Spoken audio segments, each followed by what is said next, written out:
دائما دائما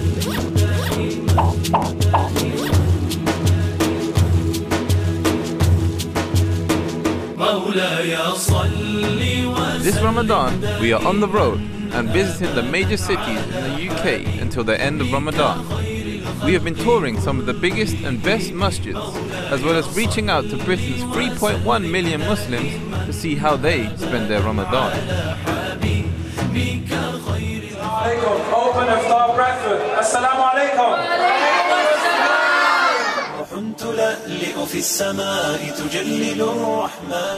Today, we are in Bradford, where we will be meeting some of the local community and enjoying iftar in Bradford City Park. Bradford is the 6 times champion curry capital of Britain and also home to some of the most stunning views in Britain's countryside. Before the show started, we had a chat with the organisers to see why they were here in Bradford. So Ramadan 10 Project RTP is a social enterprise which was founded back in London 2013, and the idea of RTP is to serve the youth and the wider community through creating spaces of spirituality, dialogue and empowerment. And tonight here we're talking about Open Iftar.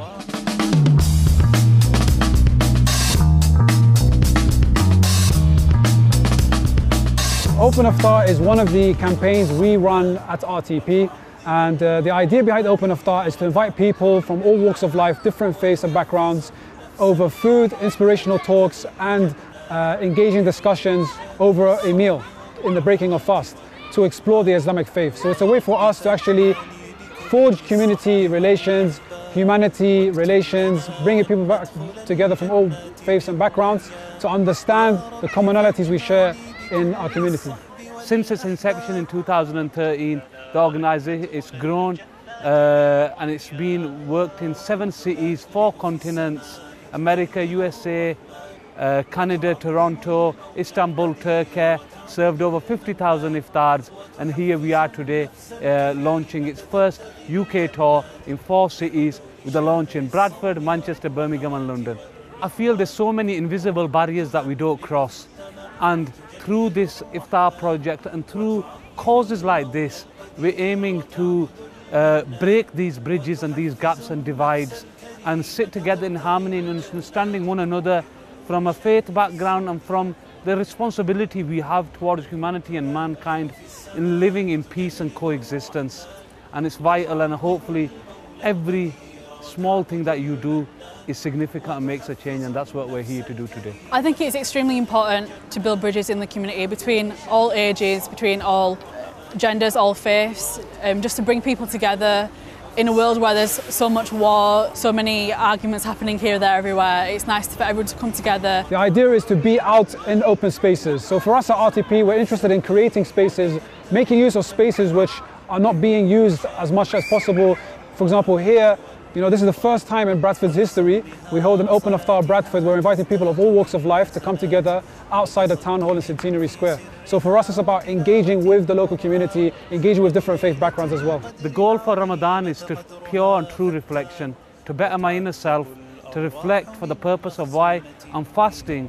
My Creator is aloof from all needs, and Allah subhanahu wa ta'ala is not in need of our supplication, of our fasting. We are in need of the Lord's mercy. And for me to achieve in Ramadan is to better my conduct, my character and how I am around one another. My goal during Ramadan is to be more patient with everyone around me. I always want to leave Ramadan in a better state when I enter the inn.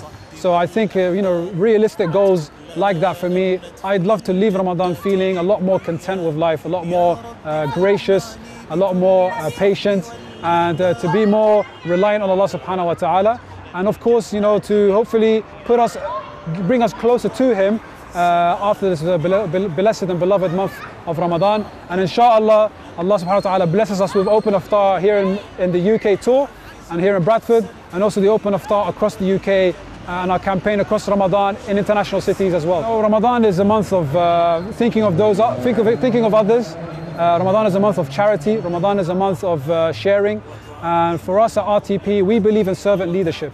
We believe in leadership is at the service of others. So for us here, being on the streets, being in open spaces like this, and communicating with our neighbors, communicating with our fellow citizens, inviting them into a culture which may be alien to them, inviting them into a faith which actually has been framed in a negative manner through mass media. This is an opportunity to say, we are here, we're inviting you, we're sharing something which is very dear to us, which is the month of Ramadan, and breaking our fast as well.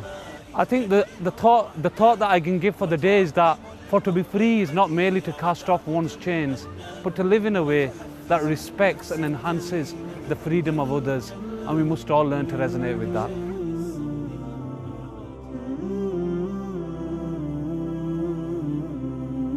Bismillah ar-Rahman ar-Rahim. Islam is a comprehensive way of life. You cannot say that Islam is just dealing with our social aspects or our relationship with Allah Jalla wa Ala from a very narrow angle. No, Islam covers everything in our life. Actually, each act of ibadah is related to everything in our life. For example, fasting the month of Ramadan. Is it just fasting or it goes beyond that? No, it goes way beyond that. In fact, it has a political meaning. What? Fasting the month of Ramadan has a political meaning? Yes, because the whole ummah will be united to fast the month of Ramadan. 1 day plus, 1 day minus is not a big issue. The Prophet ﷺ said, As-sawmu yawma tasumun, fasting when you all fast. So there is a sense of unity, there is a sense of a unity message, a strong one that is being sent to the entire world. That this ummah is a united ummah despite the borders, despite the countries, despite the backgrounds, the ethnicity, despite all the divisions they have, they are still one united ummah. إِنَّمَا الْمُؤْمِنُونَ إِخْوَةٌ. Believers are nothing but brothers, as Allah Jalla wa Ala said, and this ummah, as the Prophet ﷺ said, is one united ummah. Remember this strong message of Ramadan. Abu Sa'id narrated, "We were on a journey with the Messenger of Allah during the month of Ramadan. No one objected to the fast of the one fasting, nor the fast breaking of the one who broke his fast." First of all, I'd like to welcome everybody to the Open Iftar in Bradford 2018. Big round of applause and thank you to everybody for attending. Ramadan Mubarak to everybody, and dua as the first Ashra of Ramadan is going well. Some poems force you to write them. The way sirens force their way through window panes in the night, and you can't shut out the news, even when you try. Write a humanizing poem, my pen and paper goad me. Show them how wrong their preconceptions are, be relatable. Write something upbeat for a change, crack a smile. Tell them how you also cry at the end of Toy Story 3, and you're just as capable of bantering about the weather in the post office queue. Like everyone, you have no idea how to cook the perfect amount of pasta still. Feed them stories of stoic humor. Make a reference to childhood. Tell an anecdote about being frugal, mention the X factor. Be domestic, successful, add layers. Tell them you know brown boys who cry. About the sides of Assads, Amirs and Hassans they don't know, the complex inner worlds of Sumayyas and Aishas. Tell them comedies as well as tragedies. How full of life we are, how full of love. But no, I put my pen down. I will not let that poem force me to write it, because it's not the poem I want to write. It's the poem I have been reduced to. Reduced to proving my life is human because it is relatable. Valuable because it is recognizable. But good GCSEs, family and childhood memories are not the only things that count as a life. Living is. So this will not be a Muslims are like us poem. I refuse to be respectable. Instead, love us when we're lazy. Love us when we're poor. Love us in our back-to-backs, council estates, depressed, unwashed and weeping. Love us high as kites, unemployed, joyriding, time-wasting, failing at school. Love us filthy, without the right colour passports, without the right-sounding English. Love us silent, unapologising, shopping in Poundland, skiving off school, homeless, unsure, sometimes violent. Love us when we aren't athletes, when we don't bake cakes, when we don't offer our homes or free taxi rides after the event, when we're wretched, suicidal, naked and contributing nothing. Love us then. Because if you need me to prove my humanity, I'm not the one that's not human. My mother texts me too after BBC News alerts. Are you safe? Let me know you're home okay. And she means safe from the incident, yes, but also from the after effects. So sometimes I wonder, which days of the week might I count as liberal, and which moments of forehead to the ground am I conservative? I wonder, when you buy bombs, is there a clear difference between the deadly ones that kill and the heroic ones which scatter democracy? I wonder, isn't it really guilty until proven innocent? How can we kill in the name of saving lives? How can we illegally detain in the name of maintaining the law? I can't write it. I put my pen away. I won't write it. Is this radical? Am I radical? Because there is nowhere else left to exist now. I'm here because I'm humbled to have been invited to share after people who have fasted for 15, 16 hours. And the purpose of fasting is to make sure that we understand those people who have got nothing to eat and nothing of hope. And we remember them when we open the fast and we pray to God, to Allah, that Allah's blessings be showered upon all of us. The second reason is about charity. During the month of Ramadan, lots of charity is given and received, and I would request you all to be generous and give your charity so that we can make the difference to those people who are less fortunate than ourselves. Humility. The Prophet said that if you got more than enough, you must share, and you must love with compassion. You must give love and compassion to people. And that is what we are doing here in Bradford, sharing love and compassion and sharing food. And I think that is why Bradford is best in everything that we do. It's really lovely to see bringing communities together, and the ethos of this project of bringing communities together when we've just marked the first year of the Manchester attack, a lens which Muslims are seen through. And I watched today a speech by a young school student who was talking about how every time there's an attack that she as a Muslim is picked on and bullied, and it's a normal everyday occurrence. But Muslims are much more. That is not Islam. This is Islam. What you see here before you, people coming from London, the Omars of the world coming together, the Raisin Explorers of this world coming together, funding to bring you together over a meal, over iftar, to celebrate and share a bit of us with you, to make us one, to show us that humanity ties us together, is what Islam really, really is. So I thank the organisers for giving us that opportunity to be able to share our time and our space with our community from Bradford and beyond Bradford. I think it's really important. As Muslims, we are ambassadors of our faith. As Muslims, we have a message to carry beyond what is just politics for me personally. As a Muslim community, this month in which we celebrate the revelation of the Quran, we come together to show gratitude by really just showing our effort, and also to show one of the most important blessings of Ramadan is what we can achieve. When people hear that we are fasting for 30 days, for these long days, we're really teaching ourselves and our community what an amazing thing we can do when we work together and focus on something, we can achieve it. And even what we think may be difficult initially is actually very easy when we do things together, and we can encourage one another to do these things.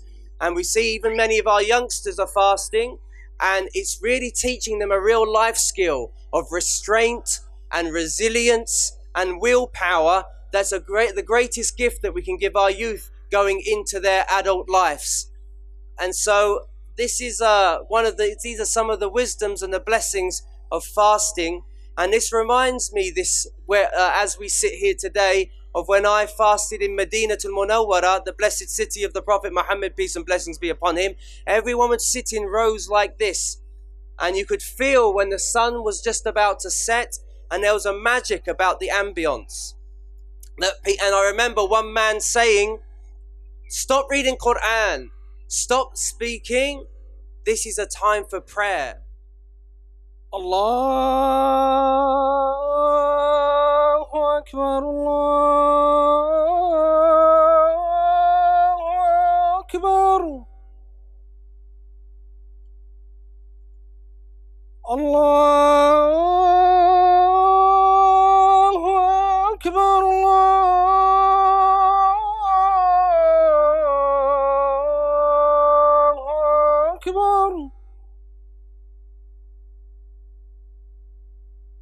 أشهد أن لا إله إلا الله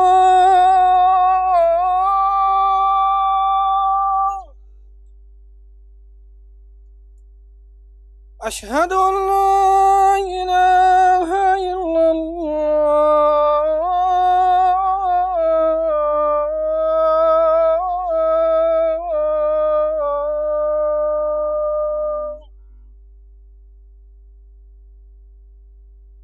أشهد أن محمدا رسول الله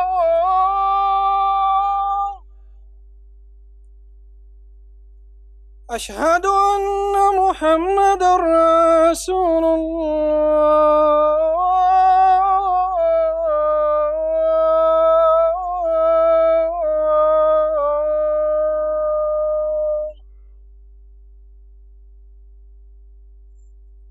حي على الصلاة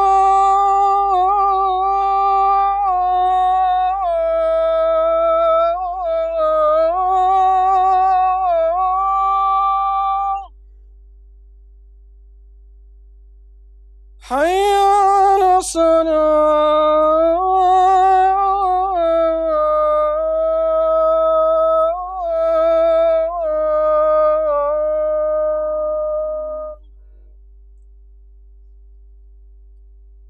حي على الفلاح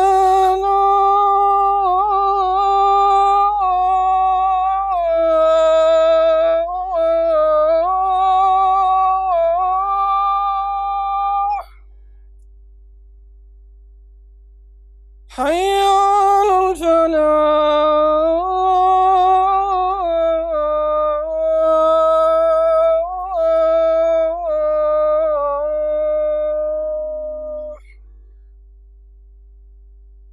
الله أكبر الله أكبر لا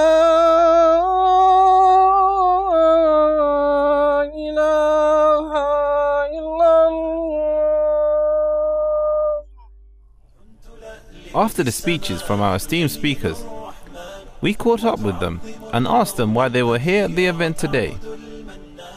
So I'm here today because we have the Open Iftar, the Ramadan Tent Project, which has launched their tour in Bradford in my constituency, and I'm really pleased to be here with them. So I'm the Member of Parliament for Bradford West, and for this leg of a tour, the start of a tour to kick off in my constituency is a huge honour for Bradford and Bradford West and the people of Bradford. It's very important for us to have these kind of events, and the reason is that it brings people together, it brings communities together, and it shows the world, and it lets us have a conversation about what Ramadan means, what an iftar is, and to share that with our neighbours. So I'm here today because it's the Ramadan Tent Project are on tour in Bradford. So they're doing an open iftar with the tent, or without the tent, but like just a communal iftar in Bradford. And yeah, they asked me to speak, so that was really exciting, and I thought it would be really just nice to have an open iftar in Bradford. The poem that I performed tonight, the one you just saw, I wrote that in Ramadan last year, and because alhamdulillah that went quite viral online, it got like 2 million views. I've managed to, on the back of that, just go to all sorts of places. I mean, recently I was in Berlin, I was in Las Vegas. Before that, I thought, when else am I going to go to Las Vegas? So yeah, alhamdulillah, I've actually been to quite a lot of places to perform this last year. I've come to volunteer today because I wanted to see a change in Bradford. It's a city where there's a lot of stuff going on, but to see everyone like join together and there's stuff going on, there's different faiths come from different races. It's a good thing to see because we're all unit, we're one unit, we're all the same people. We've come from Allah. It's a good thing that we've got it going on. Well, with Islam Channel Views, I'd just like to wish them an advanced Eid Mubarak. I know we've got 2/3 of the way left yet, but I might not get this opportunity to again. Please keep me in your du'as, and the people of Bradford in your du'as.